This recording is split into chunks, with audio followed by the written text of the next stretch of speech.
In the ancient days, when the northern winds were young, a great people began a journey that shaped their destiny. Story is tied to Nahgbehwa, the mighty ancestor whose wisdom guided his people from far northeastern lands. My brothers, let us keep our courage. The spirits will guide us. Yes, the new land ahead will welcome us, so let us move.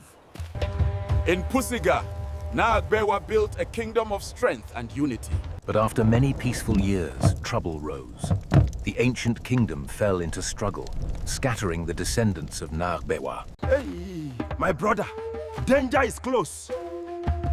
Oh, we must move and protect our families. From the scattering came new kingdoms. Dagbon, Mamprugu, and Nanumba. All carrying the bloodline of Nahgbehwa. My children, the land has blessed us. Let your hearts be strong, for our name shall endure for generations. I shall lead my people northwards with courage. I will find my home in the valleys. Peace shall guide us.